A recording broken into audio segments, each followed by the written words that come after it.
It's a hose caddy to finally contain and hide that unsightly garden hose. Good morning.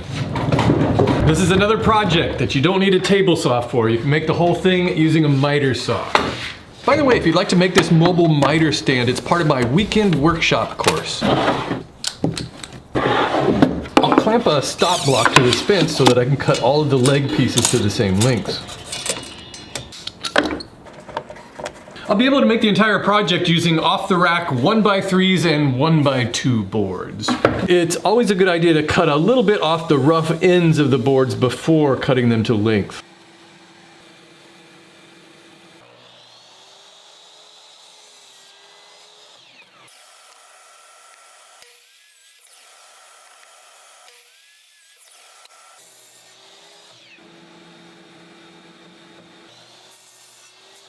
What I'm trying to challenge myself with on this project is to build it in such a way that none of the screws are visible. So what I need to do is start by making these legs in pairs, and this will be the only part of the project that I'm going to glue together. If seeing the screws doesn't bother you, you could just screw these all together.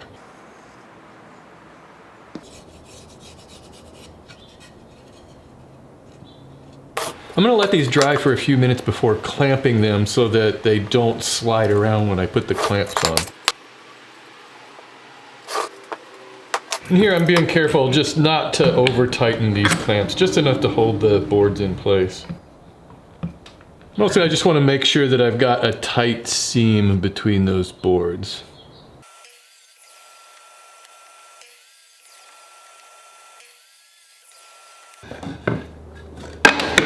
Now I can assemble these two inner frames, and there's kind of a pattern to it. So the way this is going to work is that these butt joints are going to alternate. So like the end of this board is going to meet up with this face, and then over here, this one's going to go on that side, and you kind of get the idea here, like that.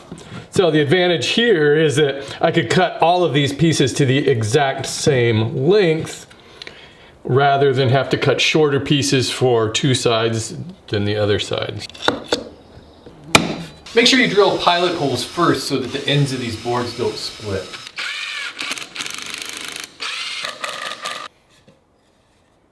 Unfortunately, I got a little aggressive driving that screw, but if that happens, don't worry about it too much. Just glue it back together.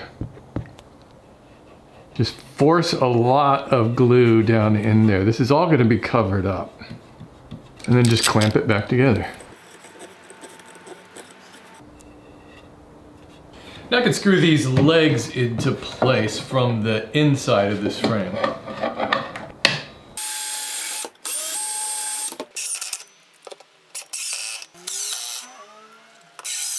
Here's where you've got a decision to make. Because of the way that these legs are put together, that butt joint, this side from here to here is going to be wider, 3/4 of an inch wider than this side. So if you are to arrange these legs like this, with this short board and this way where it's got the wider part like that, then all of the slats on all four sides are going to be spaced equally. But if you want the legs to look uniform, same width on this one, then the slats on this side are going to be closer together than the slats over here. So, you know, I guess you could kind of justify doing it either way. It doesn't really matter. To me, it kind of makes more sense to have all of the slats spaced equally on all four sides. So that's the way I'm going to do it. Will be like this. Also, in case you're wondering, these are 1¼ inch screws.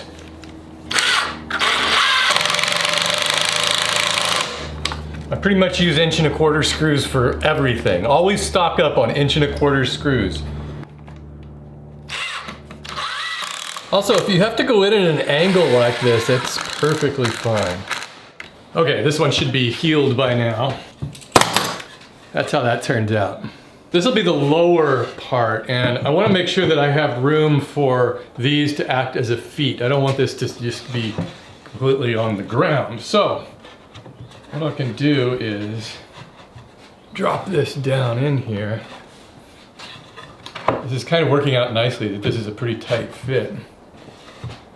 Like that. And then all I can do is just measure 2 inches for each of these feet.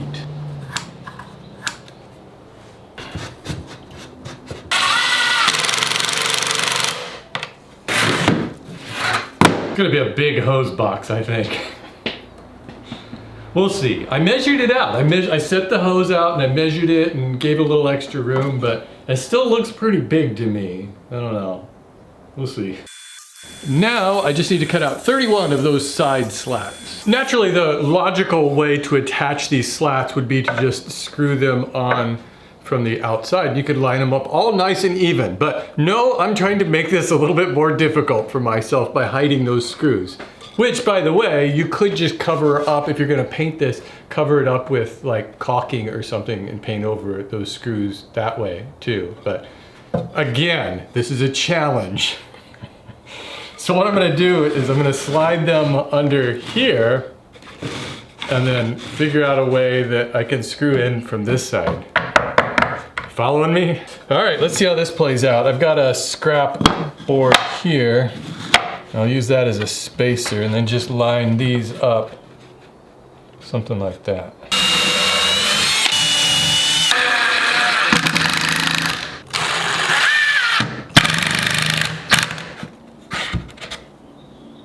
Look at that, right? I think that's gonna work. So then just keep moving this over each time. I'm kind of thinking this is gonna take a while. Maybe I should make one of those like 2-hour YouTube videos. Me just putting these screws in.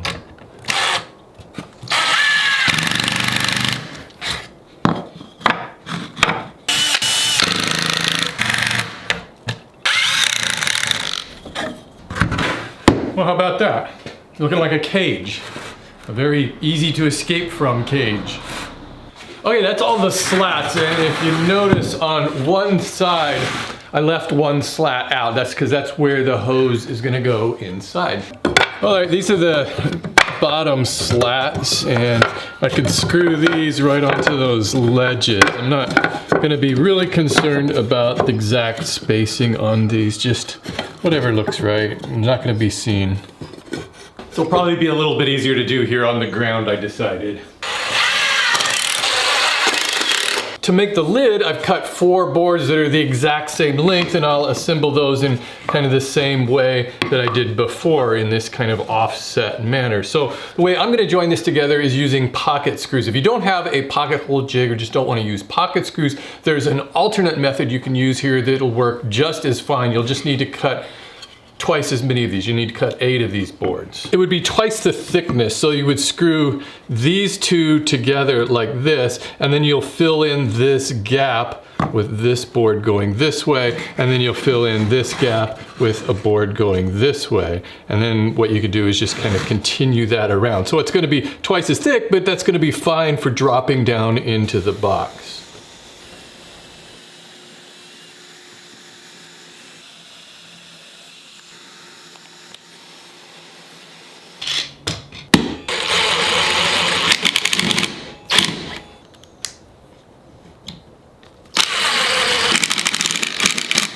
So this should fit down in here with plenty of wiggle room to allow for expansion of this wood as it gets wet. All right, so these are all the top slats that I've cut out, and I'll just put the underside of this frame on top of those. What I've done is I've made marks on the ends of each one 2 inches in so that I can center them this way. And then on these 2 end boards, I've made marks here where I want them to line up.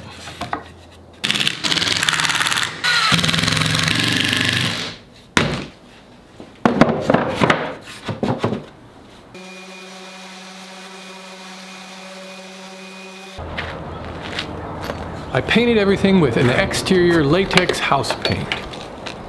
Actually, the only dimension that kind of bothers me is the height. I think I could have gone about half as tall as it is now. The other dimensions work out great. I like the idea of just being able to drop the hose in there and not have to spend a lot of time trying to coil it up into a tight space. Of course, this is a 25-foot hose I have. If you have a longer hose, maybe you would need that height. If you do want to make this, or you want to make it a little bit shorter, it's pretty easy to modify. Just cut the legs and the side slats a little bit shorter. If you'd like to build your own, I've got plans available over at shopwwmm.com on a pay-what-you-want basis.